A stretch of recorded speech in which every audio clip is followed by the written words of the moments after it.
it's me, the D-O double G. Welcome to the Eden Army Podcast with your host tonight, Pete Robert Tucci. Welcome, everybody, to the Eden Army Podcast on a Friday night.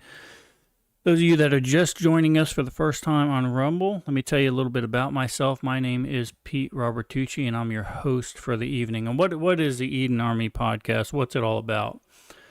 Well, we are a little bit right of center, so if that's not your cup of tea, it's all right. Bail, I don't mind. But we do bring current events, and we try to be unbiased in some of the reporting that we do. Some of the other things we like to do is bring in industry experts. Now myself, I am a post-apocalyptic fiction author. I'm a retired firefighter, retired medic, and a firearms instructor. So thank you for being here. And we try to bring in, and like I said, we try to bring in industry experts in all of those categories. But tonight we got a pretty good show. As a matter of fact, Tiny Tooch is going to be with us tonight, if we can get her dialed in. But we are going to break down the video for the Lakeland church shooting in Texas came out. And I want to break down some of the tactics involved and how the police response acted. We're also going to go over the Trump SCOTUS victory. Biden administration got caught with their pants down flying in people. And Donald Trump sweeps Super Tuesday and some of the repercussions with some of that. So it's going to be a short kind of show tonight, but that's okay because it is Friday night and it's bike week here in Daytona Beach, Florida. So we're going to try to keep it to a minimum. And of course, we will have our chat open. And if you guys have any questions for us, we'll be more than happy to put you up on screen and see if we can answer some of those questions. So you want to dive right into it? Well, let me get Tiny Tooch in here real quick. Hold on, Tiny. Make sure you're in there. Can everybody hear Tiny Tooch all right? Go on, Tiny. Speak. Hi. So she's nervous, but she did say she wanted to be on tonight, so I didn't pressure her. This isn't child labor. We're not breaking any child labor laws here. Plus, she is 21, so we're really not breaking any child labor laws to begin with. Not that would bother the extreme psychotic leftists who seem to be wanting to import children anyway for doing God knows what. But let's get right into the news. What do you say, Tiny Tooch? Want to get into the news? Or are you just going to sit there and look pretty? You're ready? You're ready? Let's give some shout outs to some. I'm here for support. Okay? She's here for support. Let's put some shout outs to some of the people in. We got Ed in the house. We got Russ. Teresa looks like is in the house, and we've got a bunch of people over there on Rumble trying to figure their lives out over there. Eden Army #1, Chris is in the house. Terry, always in the house. Love her. Mama Tooch is in the house. Guy's in the house. And that's all I can see on... There's more in Kick Baby Girl, but they just don't want to talk. They don't want to type anything right now. They're nervous. So let's dive into it, shall we? Hey, let's do the breakdown of the Lakeland shooting last. That way we can go over all the BS stuff first, and then kind of get into that. What do you think? All right. Okay. Let me see here. Live reaction with guest. There we go. There's Tiny Tooch right there. Hi, baby girl. Perfect. Let's see if we can get that. Let's see if we can get that working. Good. So, congressional GOP. Trump takes a 9-0 SCOTUS victory in a 9-0 vote. The Supreme Court of the United States ruled that former President Donald Trump should be restored on the ballot in Colorado. A New York Republican and a consideration for vice presidency, Elise Stefanik, said today's unanimous 9-0 decision is a victory for the American people, the Constitution, and the Republic. She went on to say, we the people decide elections, not unelected radical leftists. So what does that mean? So that what that does is it basically sets the the framework for the rest of the states not allowing this stuff to go on any further, not allowing just random states, judges who are appointed, not elected, to kick any political adversary off the ballot just for political reasons. So, looks like it's going to ensure. Look, Democrats are going to have to find another way to suppress their outspoken political leaders. They're not going to be able to do what Russia does. They're not going to be able to do what Cuba does. Now they're going to have to find a different way. And don't worry, as insidious as they are, they will find a different way, that's for sure. Oh, looks like Mel's in the house over on YouTube, it looks like. Welcome to the show, Miss Mel. So, big news. That's big news. And the real big news about that, guys, is that it was unanimous. It was a 9-0 ruling. And unfortunately, because of how these Supreme Court judges are appointed and depending on the president that puts them in office, they tend to sometimes blur party lines with actual law where there should be no gray area. The law should be the law of the land, and that's it. But we know how all that works. Corey's in the house, it looks like. So that's really all I have to say about the Trump victory over there. Let's knock over on this. Oh, this is something else, baby girl. I want to go ahead and run this video. I'm going to mute you, baby girl, real quick. So basically what's going on is the Biden administration was caught flying 320,000 illegal immigrants into the United States. They admitted to flying that many only after a FOIA request to get the administration to finally admit, although they still refuse to admit which states they actually flew these 320,000 illegal immigrants into. They gave a whole bunch of security reasons on why they're not telling us which states, but we know why. Because more than likely they flew them into Florida. They flew them into Texas. They're flying them into places where they can import voters. That's all they're trying to do there. So it's kind of ridiculous. But Elon Musk chimed in, and he had a chilling threat for the American people. Let's show the video real quick.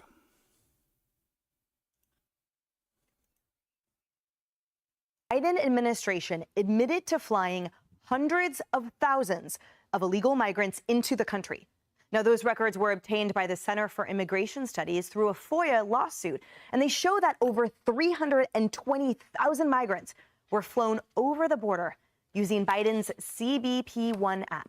However, in responding to that info request, listen to this. The administration refused to reveal just which U.S. airports those migrants landed at. At the Center for Immigration Studies writes, quote, "The public can't know the receiving airports because those hundreds of thousands of CBP authorized arrivals have created such operational vulnerabilities at airports that bad actors could undermine law enforcement efforts to secure the United States border if they even knew the volume of CBP-1 traffic processed at each port of entry." Frightening is an understatement. And Elon Musk weighing in, saying this, quote, "This administration is both importing voters and creating a national security threat from unvetted illegal immigrants. It is highly probable that the groundwork is being laid for something far worse than 9/11. He writes, just a matter of time. Hemmer. What's wrong about that? All right, we'll go ahead and stop that right there. So let's go through some of the things that Joe Biden actually has done while he's in office. Let me get you back turned on, baby girl. There you go. Since Joe Biden took office, there have been 8.7 million illegal crossings nationwide. That's 8.7 that are accounted for. That's not what they call the getaways. Okay. What else? There have been over 7.2 million illegal crossings on the southern border alone. The total number of immigrants who have entered through the southern border is greater than the population of 33 states. Then it goes on to include which states have a smaller population than the actual amount of illegal immigrants that came through. In January, there were a record 176,000 illegal immigrants encountered at the southern border. Not including the getaways. And January was the 35th straight month where monthly illegal immigrant encounters have been higher than even the highest month under former President Donald Trump. So they're importing voters. They're importing, and Elon Musk says it very clearly, they're importing military-aged men from China, men from Syria, men from Afghanistan, men from all over the place. They're not coming in search of the American dream. What they're doing is something way more insidious. And what that is, Elon Musk seems to think that it's pretty important for a businessman like himself to speak out on that. So it's a national security hazard, certainly. But at what point? Texas is starting to stand up for themselves. But at what point? At what point do we, the people, go down there and say, this is it, enough of this? I don't know what the breaking point actually is, what the catalyst is that makes that happen, but certainly something needs to happen. What do you think, baby girl? It just seems like they're testing the waters and seeing like what they can get away with, and I don't know, it's scary. It is scary, and it's something that unfortunately young people like yourself are going to have to deal with probably before an old guy like myself is going to have to. So I don't know, kiddo. Great, can't wait. Don't worry, we got your back. Don't worry about it. I think I have another video. And I, you know what? I think you can handle yourself. I'm not sure, but I think you might just be able to handle yourself. Trump, for all intents and purposes, has... Yeah, I think I'll be okay, I guess. You'll do fine. Trump, for all intents and purposes, has swept Super Tuesday. Nikki Haley has finally decided that she was going to go ahead and suspend her campaign, but has not yet to formally endorse the former president as a nominee. Even though she signed an agreement once she got into the race saying that when she did bail out, that she would unequivocally endorse whoever the leader of the party was, and she has not done that yet. So let's see. It's incredible. It is incredible, and it's all politics, unfortunately. Let's get into some chat here. Me guest with small chat. Let's see what's going on over here. Does everybody sign that? Yeah, it's just a fundamental thing that they sign when they run. Say, listen, you can raise hell during the entire election process, but once you're beat and once you decide you're dropping out, hey, do us a favor and endorse the leader of the party.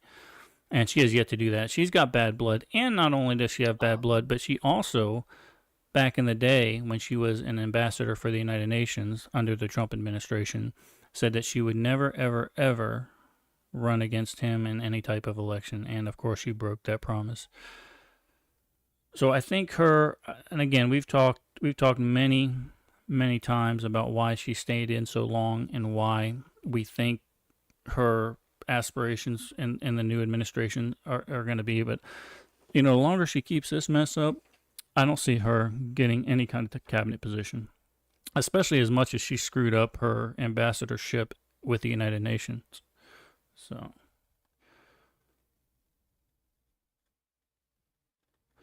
yeah, so Terry says, I can't understand why they call them migrants. Migrants came here to work. These people aren't coming here for that. No, you're right. And that's why, there's a big push to stop calling them illegal immigrants. And it's all just about to soften the blow. They're not coming here to work. They're coming here for one of two reasons, something very insidious, or they're coming here to suck our social systems dry, our welfare, our food stamp system, our healthcare system, and stuff like that. Did you guys see the video where one of the coyotes was bringing a pregnant lady over, and he was explaining to her that she has to get over the border quick because as soon as she has that kid on the United States soil, soil, they're going to have to take care of it for the rest of their lives. And so she needs to get over there really quick. This is what they're doing. And you're right, Terry. She says call them illegal because that's what they're doing. They're breaking the law. We went over this last week, the exact subsection of the law that they're breaking. And not only are they breaking the law, but the administration that's bringing them over and inciting them to come over are breaking a federal statute. So we talked about how the GOP needs to go down the rabbit hole last week with them claiming that a sitting president can be charged for actions that he committed or orders and things that he committed while he was in office.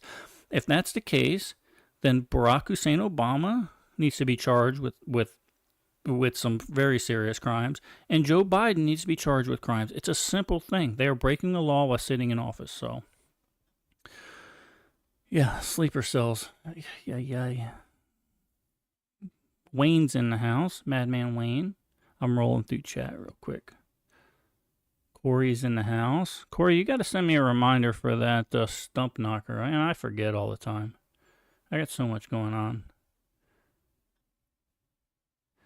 You're right. Ed goes on to say that U.S. citizens that are helping and housing them are breaking the law also. U.S. citizens, and how about U.S. cities that are putting them in public shelters and stuff like that? Same thing, right, Ed? It's the exact same thing. So why aren't we taking some of those officials and also charging them with federal crimes? It's an interesting time to live. Looks like Ed is not only on, let me see what's going on. So we got Ed is on Rumble and on Kick and maybe even, and Russ has all three. They're watching on all three. Very cool. So good. Hopefully those of you that are watching on Rumble, it's coming through all right. This is the first time we've done that on Rumble. So we'll see how that works and how long they keep us on for. Will was talking last week how they were pretty much just as woke as most of the other social media platforms. So we'll stay on Kick because Kick, I think, is way more, I'm not even going to say conservative. They just let you do your thing. And as long as you're not hurting anybody or yourself on their airwaves, they don't seem to care. So we open up on Kick. And for those of you that are on Rumble, that are watching us on Rumble, the way we normally do it is we do our normal current events on all three platforms. And then we move over to Kick, where we can really start answering some questions in chat, and you guys can really see how I feel and stuff like that. So if you want to join us on Kick, it's kick.com/Pete-Robert Tucci. So go ahead and follow me over there if you want to be a part of the after show and see what I really think on some of this stuff. Guys over there. Okay. You want to do this breakdown of this Lakeland shooting? We're going to run it through. What we'll do is we'll run it through like I always do. We'll run the entire scenario through. I will warn you that some of the footage they say is viewer discretion, but it's not all that horrible. We'll run it through, and then we'll go back and break it down. What do you say, kiddo? Let's get over here. Let's go over here. Go make sure you're turned up there.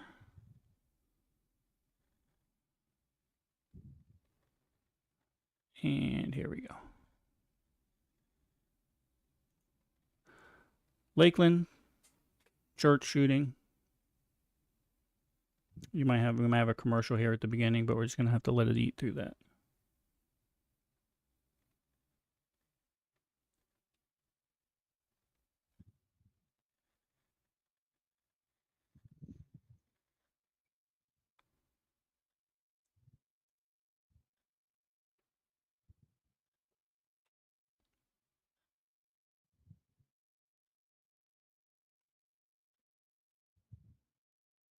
And that's not our feed. That's bad. That's the camera feeds from the church itself. This is a mega church in Texas. Let me scoot this a little bit forward here.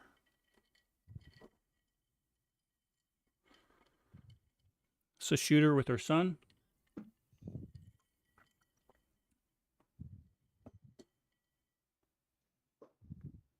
You can see her walking in, moving to the right, left to right.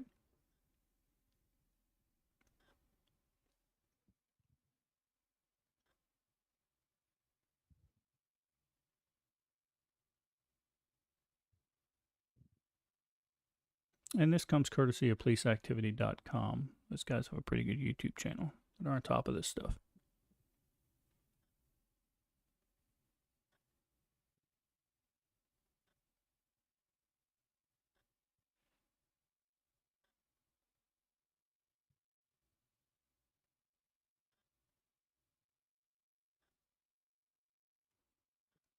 A security guard here of some type. 6 to 8 that they actually put as part-time employees. I don't know how they did it with their agency.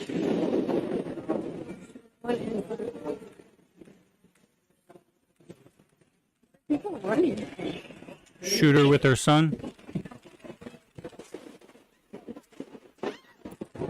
She's just around this corner right here.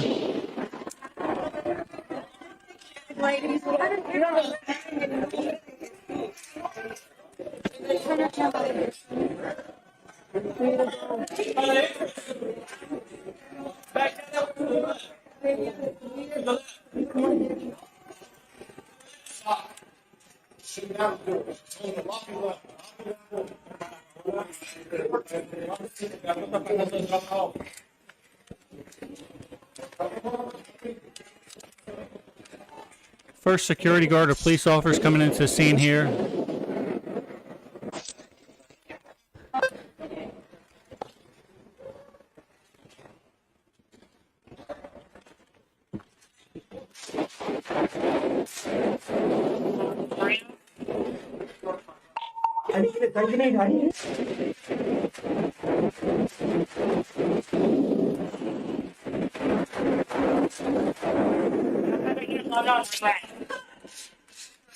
Liquid chip, liquid chip.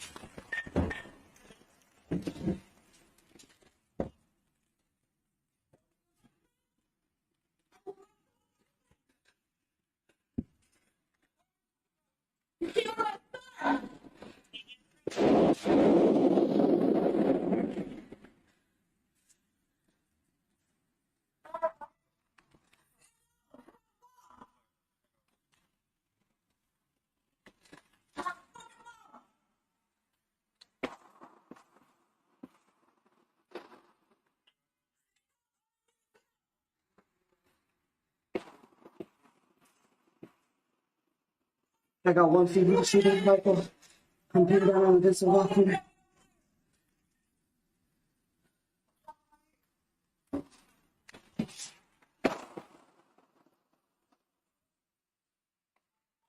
Having out to shoot on the west side, 3700.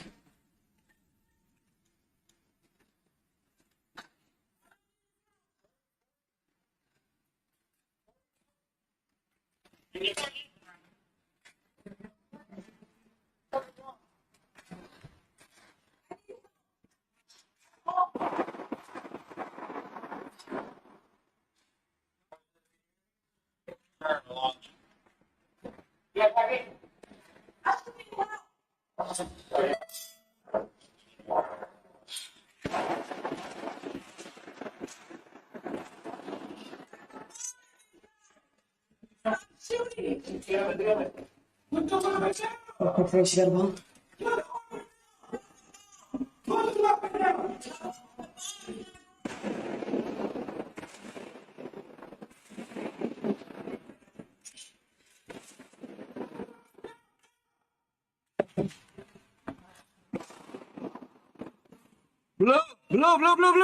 Okay, we'll pause it right there, and then we'll rewind it and kind of go through step by step. What'd you guys think of that? What before I go step by step and give you my critique of and look, I talk a lot of times during my classes that technique doesn't matter at the end of the day as long as you won, and they certainly won this battle, so their technique worked in my opinion.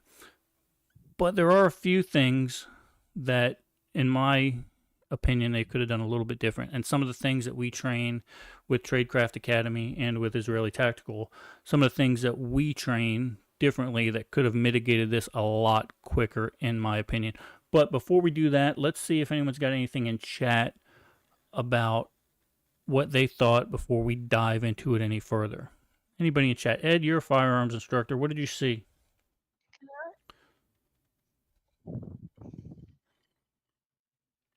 Can I say something first? You hold on. Let me make sure your volume's up, kiddo. Yep, go ahead.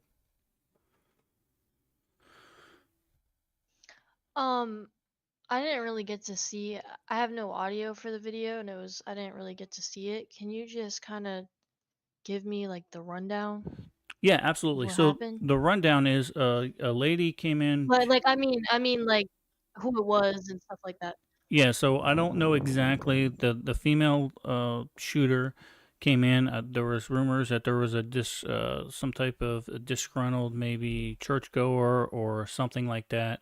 But she came in with a sub 2000 rifle and just indiscriminately started shooting on people. The weird thing is she also brought her son with her. Now, whether that was to be as a human shield or not exactly sure, or if this was a spur of the moment thing. She just came in and started shooting. So the outcome of it was her son got shot, probably during friendly fire, and she was killed. And another gentleman was shot. Older gentleman was shot in the hip. So that was the outcome of the whole thing. Why it all happened is still up for speculation. I don't think it was a terrorist in the frankest terms, a terrorist act. Being from Islamic extremists or anything like that. I think it was a disgruntled either churchgoer or something like that. So is that what you want to know, kiddo? Yep. Okay. Thank you. No problem. Okay, so nobody wants to pop it off, so let's go, and I will pause it here and tell you some of the things that we teach a little bit differently. And again, doesn't matter what the technique worked. He took care of he mitigated the active shooter. So so the technique actually worked. Could he have done it a little differently? Well, let's see what we teach and how we might teach things a little differently.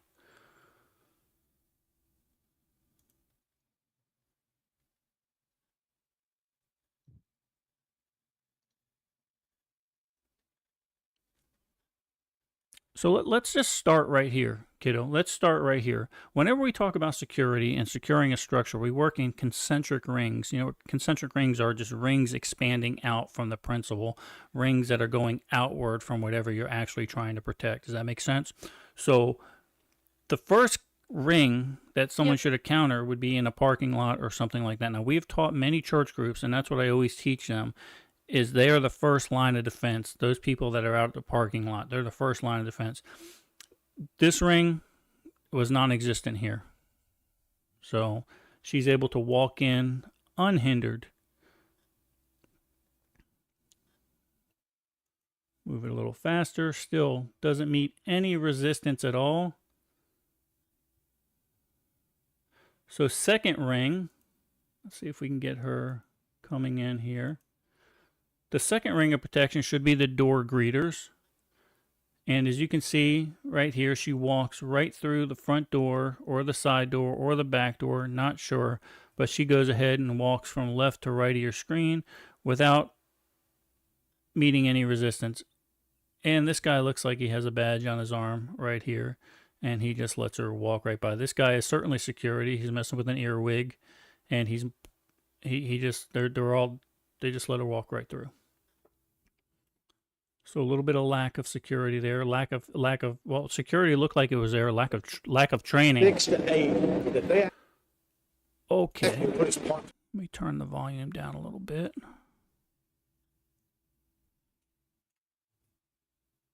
Employees. I don't know how they did it with their agency. First shot rings out right there. Down the bottom of the screen, you see right here that security guy I pointed out before. He goes for his firearm. Bear in mind, the shooter on the bottom of the screen is to the right of this wall right here.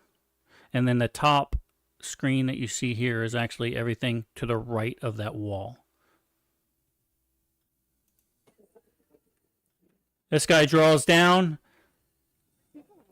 Shooter goes into this little alcove here. This guy comes around the right side, looking to see what's going on. So an aggressive action there. Immediately, this guy meets resistance. Down on the bottom of the screen, there's your shooter. He takes heavy fire right from the beginning. You can see the puffs of smoke coming off the wall. He bails to his area of protection. By the way, we don't see that guy for quite some time after all this starts, which is a problem to begin with. The shooter retreats back into her safe spot.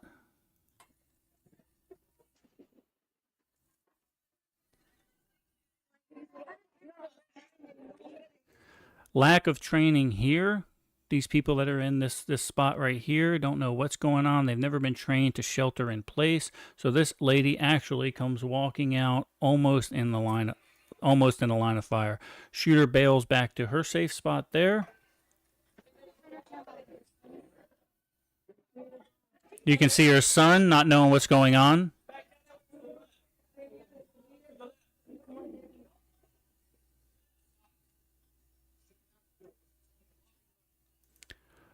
So now, I don't know if you could hear that because I've got the volume turned down. They're saying lockdown doors, lobby left. There's a shooter in the lobby left. So now there's some type of radio communication going on. So there is some type of SOP in place. But we'll see how that plays out. Here's the guy that took heat from the very beginning down here. He came out of his little alcove, but as you can see, the shooter's also coming out. Son does not know what's going on. He's calling for his mom.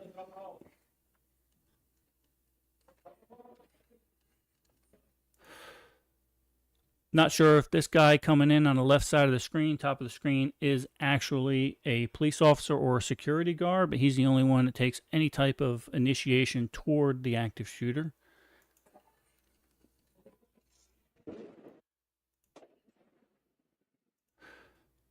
He starts hearing shots. He's walking in a very bad spot right here. He should be a little closer to the wall. He starts hearing shots, and also as he's advancing toward the initial shots, I don't have a problem with him not looking down his sights. Some people said he needs to be looking down his sights.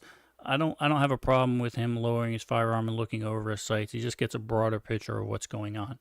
But he starts to hear shots. He's not sure where they're coming from, and he goes and takes a little bit of a safer position.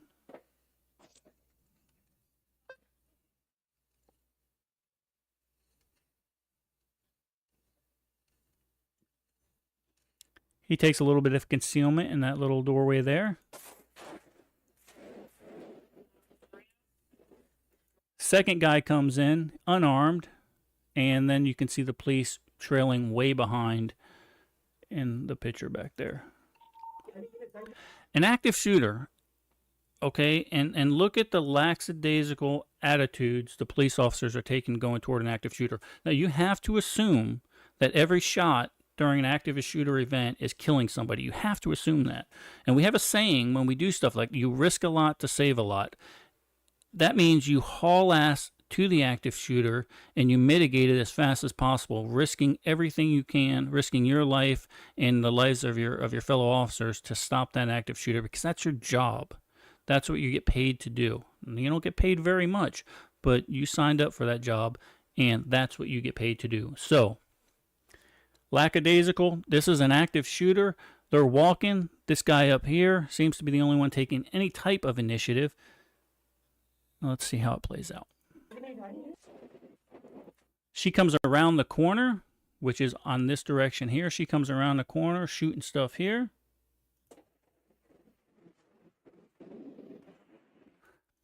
She broke the plane of this wall right here, so now this guy has a sight picture on her, so he's taking shots. This guy, I don't know what the hell he's doing. This guy is just in the way. And the cops, bear in mind, are still 20 yards behind the whole scene. They start taking heat, and look what they do here. Look what they do after they start taking shots. Where are they going? Where are they going? You're going to hide in this bathroom or whatever this is? You've lost sight of the active shooter now. Now, bear in mind, she's already walking back the other way, so they have a perfect opportunity now to advance and mitigate this active shooter. But they're running back into a bathroom where they've lost all sight of the shooter.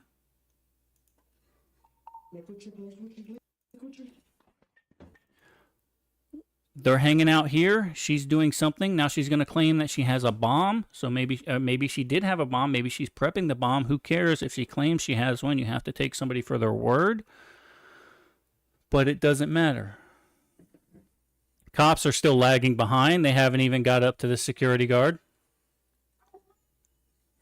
She says she's going to blow up the whole place. She's got a bomb. Now he's going to come out. Let's see what kind of technique he used pie in that corner.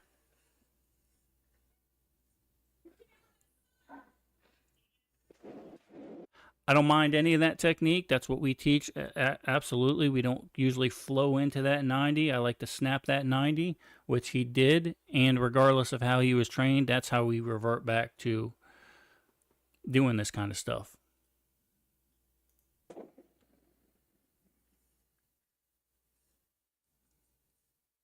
She drops her rifle. Her son has already been shot. She's claiming she has a bomb. Notice the footwork here. Let me back it up a little bit. Not horrible. The footwork as he goes to pie this corner down here on the bottom.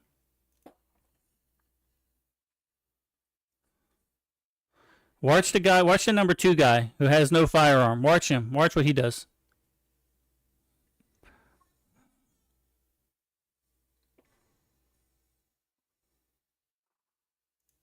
Not horrible, pie in that corner, but that number 2 guy just decides he's going to run in front of the gun. He's got no gun. He's going to run in front of the gun and seek shelter in this alcove here. Just get out of the way, bub. He's retreating back. Has not hit her yet. I got one CD rifle. I'm pinned down on this block here. Back to pie in the corner. Starts shooting a little more at her. She retreats back to safety. On the west side, 3700. They retreat way back to safety. He's doing a mag change here, probably an administrative mag change. I can't tell if his slide is held back now, if he's empty or not, but watch what he does with his magazine once he changes the mag.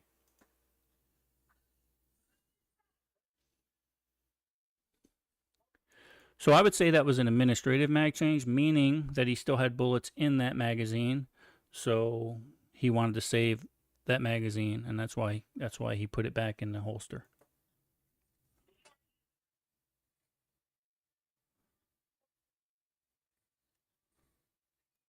Bear in mind, there's still a cop somewhere in this area right here, hiding somewhere.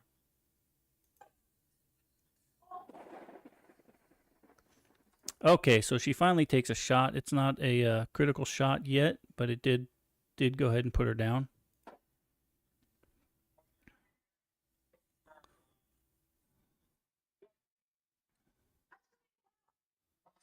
She's saying she needs help.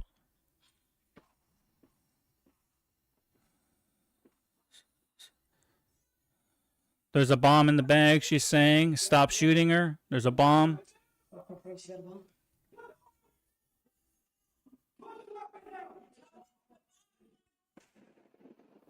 Now the cops show up.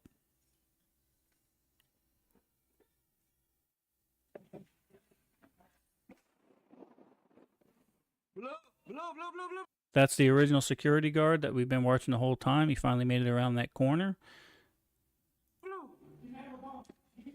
And then I don't know where this cop, I don't know what he was doing with his life, where he came from. I'd like to know the layout of the building a little bit better, but I don't know what his end game was there.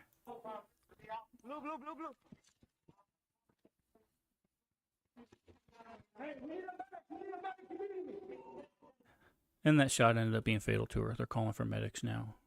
So no, he does snap the 90. If you look back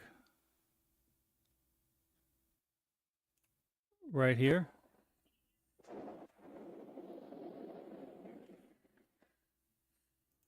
Although lackadaisical, he kind of floated into it, which didn't need to happen. Terry, I don't know if they ever did find a bomb. I didn't read anything that there was a bomb, so it was a threat. But here's the deal. it was a threat of the bomb, and that's all. That's all I would need to hear. You would have to completely mitigate that target. You would have to completely get rid of, because it only takes one little push, and the bomb could have gone off. So. Yeah, and I don't mind the whole peekaboo. I don't mind the whole peekaboo thing either. If he's got his gun up ready to go. But I mean, what kills me is that once he has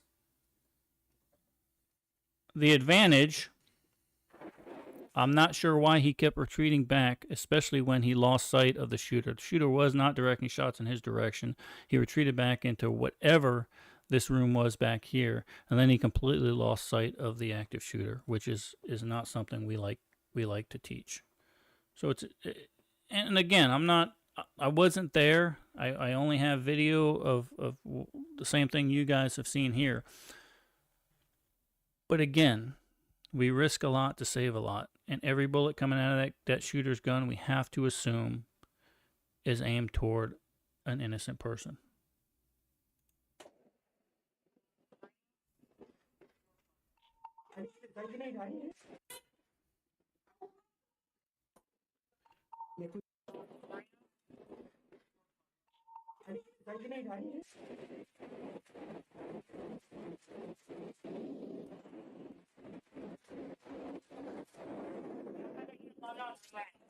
I don't understand that move there.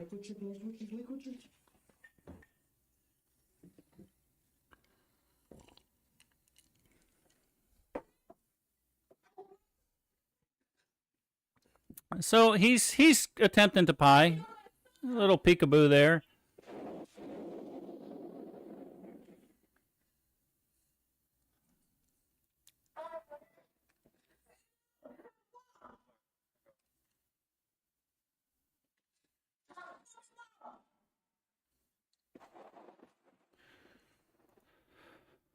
So they're shooting in pretty close distance right here. This guy is just on the other side of this wall. So she's bent down, and he's now decided he's going to put rounds on target, or attempt to put rounds on target. And another thing we talk about is just how many times we miss under a stressful situation. How many times, how many shots. I think the FBI statistics are anywhere between 8% to 10% of rounds on target, and that might be giving them a little more credit than it's actually published. But I don't know. It makes my heart hurt. And then this guy here, I don't know. He's got all this guy needs to do is step out while this other guy starts firing, and he's smoked. But now she's starting to turn the corner here.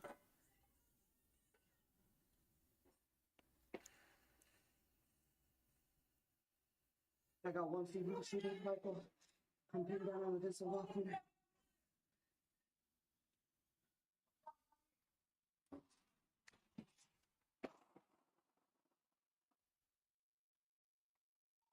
I don't like to shoot on the west side. 3700.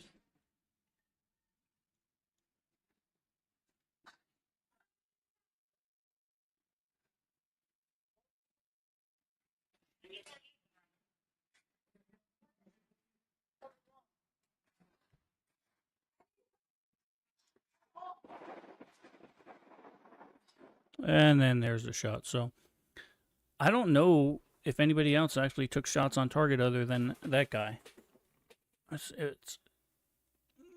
But he did something. He did something. That's what do something, even if it's wrong. Do something. And he did a lot wrong, but at the end of the day, he still won the fight. So I guess it really doesn't matter now, does it? So what are your thoughts in chat, guys? And baby girl. I think that could have been a lot worse than it was. It could have been a lot worse, and that's why I think, well, we had mentioned it earlier. We're not 100% sure. I don't think it was anything. Of course, it was a terroristic act, but I don't think it was an organized. I think it was a disgruntled either churchgoer or something like that. The kid, Will, was her son that she brought in with them. Yeah, Rev, and that's what we talk about. And when you take the class with me, we're going to talk about taking that tactical advantage when someone's not looking at you and going ahead and mitigating the problem as quick as you can. That kid actually took a friendly fire shot in the head. That was her son. So I'm not sure what's going on in chat, but now BotRix is saying people are leveling up. I don't know what that means, baby girl. You're gonna have to help me with that. I think you gotta, like, when people chat, Mm-hmm. I have it set up for mine. When people chat, if they chat enough, they can level up, like how much they've talked. Okay, gotcha. So Ed, I'm interested in hear what you have to say. We've trained together a lot. You're a fellow firearms instructor. If you're still there and not running a call on the big red boo boo bus, what do you think? What would you have done different? And Guy, you saw the stress that I put you under while we were training, and how many times you missed, and I certainly wasn't shooting at you. So, but this is why we talk about training to fight. Everyone that's sitting in front of paper and talking about 2 shots to the chest, 1 to the head, it's not the case. You put fire down range because you might only, if you're good, you might only make 10% of your shots, right? So.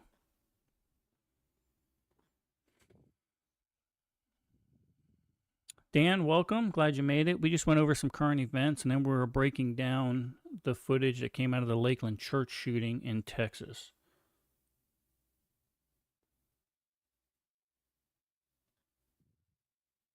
Yes, Will, they did shoot the kid in the head.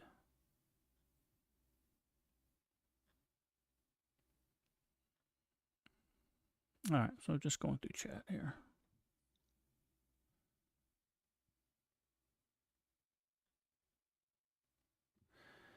Yeah, and it's all about communication, Wayne. Wayne says, why the hell didn't the armed guard make the unarmed guard get the hell out of the way? It's all about communication. It's all about taking charge in that situation. Now, that guy that was the guard that was actually directing fire toward the bad guy needs to take charge. He needs to direct traffic.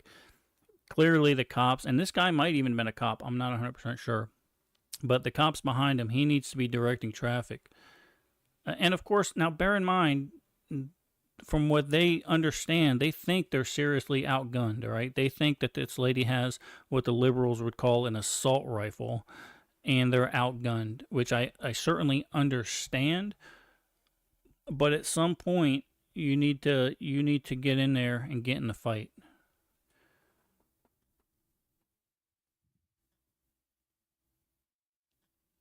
Yeah, they move, and Ed goes, see, from seeing that and knowing how these incidents ends, they need a LAR. Yeah, so Ed, who also, like I said, is a fellow instructor, and like I said, Ed, what we learn, even the fire service, risk a lot to save a lot, right? But the old doctrine here in the United States, and that has since changed, thank God, since the Pulse nightclub massacre, but the old doctrine was to surround the event and contain it within a certain spot and then bring in SWAT. Unfortunately, that's not a luxury we have nowadays. People are wanting to stack bodies. So you need to be aggressive. And that's, and I go back to Tomer and some of the tactics he shows with Israeli Tactical and how people just, tier 1 guys just blast it. And, this is how you get killed doing CQB. You got to understand the doctrine. The doctrine is you have a working active shooter who doesn't expect you coming, and you need to get to them as fast as you can. That's the doctrine. Now, is it pretty? Does it look silly? Does it look like peekaboo? Of course it does, okay? But it's a technique that some of the IDF uses. They've been using it for a long time.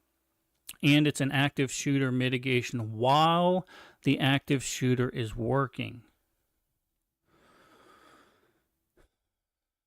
Well, Ed, and you're right, and time is lives, and here's the problem is that I'm seeing, I don't know up in Ohio if you're seeing it, but we are certainly getting a lot of church groups now taking our class, active shooter mitigation class. And once they're done with that, they're completely taking that doctrine back to their churches. And I think that I think that's good for our country, especially the threat that we're seeing nowadays. Let's see what else we got here. But yeah, Wayne, whenever you come out and take a class here, we're going to talk about how that number one guy needs to take control, even if there's not a number two guy behind him. I verbalize all of my moves. I'm moving. Target. He's down. Got. Look at the cat. Let's see what Opie has to say. Welcome back, Opie.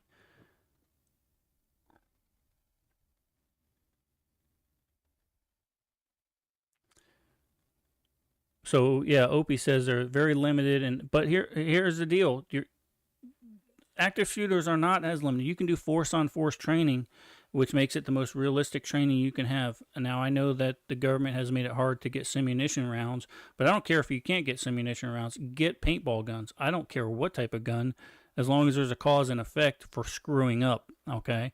It could be paintball guns. It could be those airsoft guns. Doesn't matter, as long as there's a cause and effect for screwing up.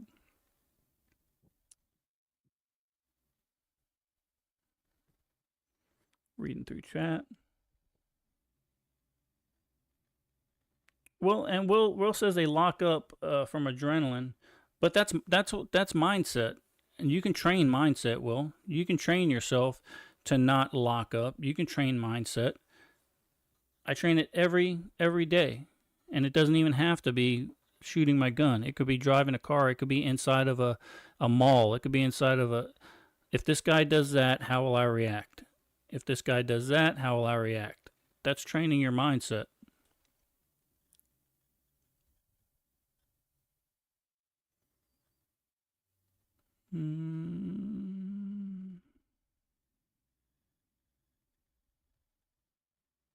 Yeah, Corey, come on down. Next year, maybe we'll put a class on for our second annual Eden Army Shitathon.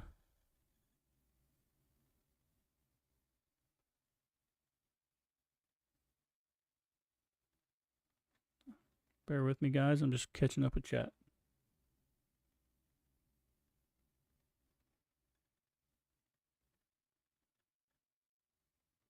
Mel, hopefully we will see you this weekend, one day or the other. Oh, guy leveled up.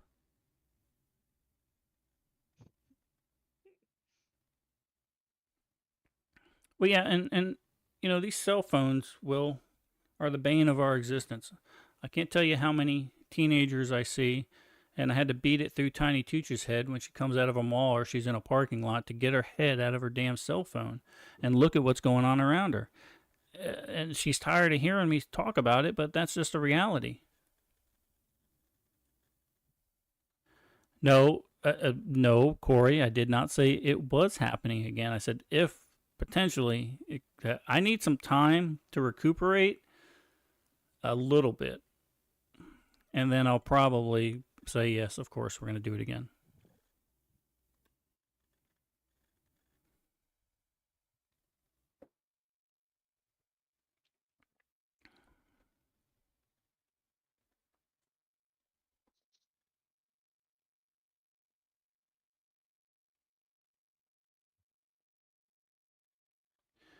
Is that one of the spots? Opie says he made a comment earlier about flying in the illegals to Louisiana. Is that one of the spots because the administration is not allowing anyone to talk about where exactly they flew those illegals into? Yeah, simunitions was the bomb, Ed, and we did a lot of simunition training down in Immokalee, and it really showed the effectiveness of the techniques that ITS was teaching down there. I was on the receiving end of a lot of those simunitions. Yeah, okay. So, Opie, tell me, is Louisiana typically a blue state or a red state for the most part? Because from what I understand, they were making a concerted effort to fly most of these illegals into red states to try to swap the voting.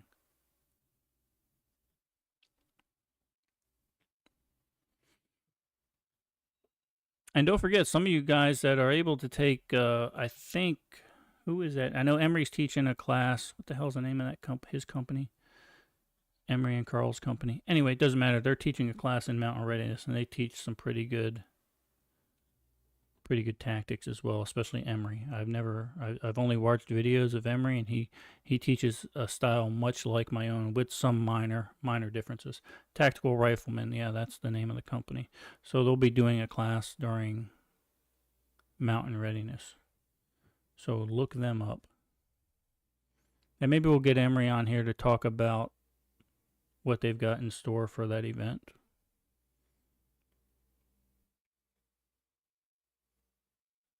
And then we'll also get T in talking about the event also. At Pete Robert Tucci, what? It just says at Pete Robert Tucci. Well, I don't know what you were saying there, buddy.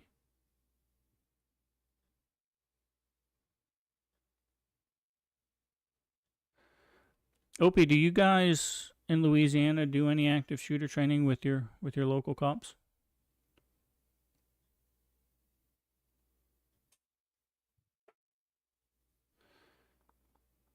Good, Chris. He's doing the beginner AR class. Good. With those tactical riflemen. Those guys are top notch.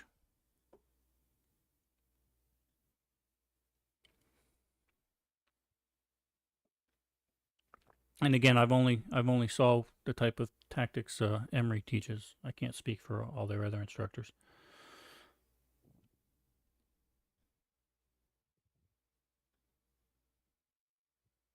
Looking through chat, kiddo.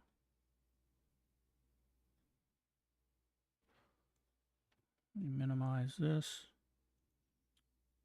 Guys, we will not be doing a podcast next week because unfortunately I am going to be in Kentucky at the Bushcraft Homesteading and Preparedness Expo. We're going to be shaking hands and kissing babies in a nice way, not like Joe Biden. And we'll have some books and merchandise. That's March 15th through 17th at Knott County Sportsplex in Hindman, Kentucky. So I will not be bringing the RV. I'll be tent camping. So I'm looking forward to that. And I'll be by myself, which is probably exactly how I need to be when I'm tent camping, because I get angry.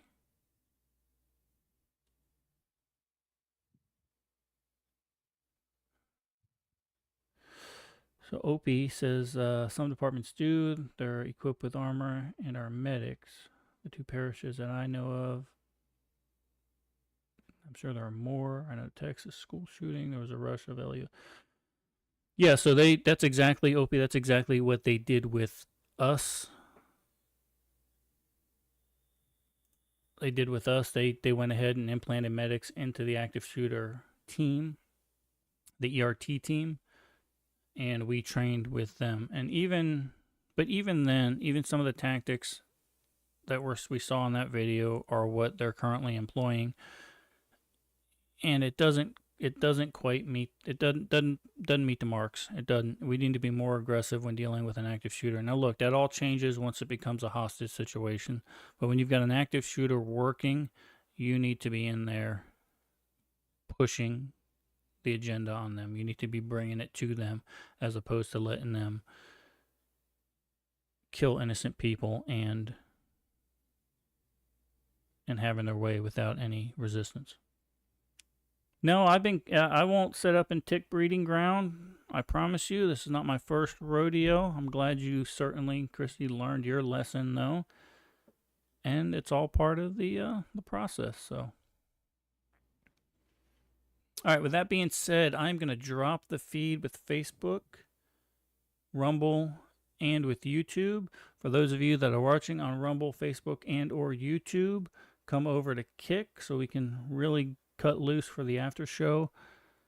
And we look forward to seeing you guys again. So I'm going to take a quick intermission, and then we're going to continue on Kick only. Thanks, guys.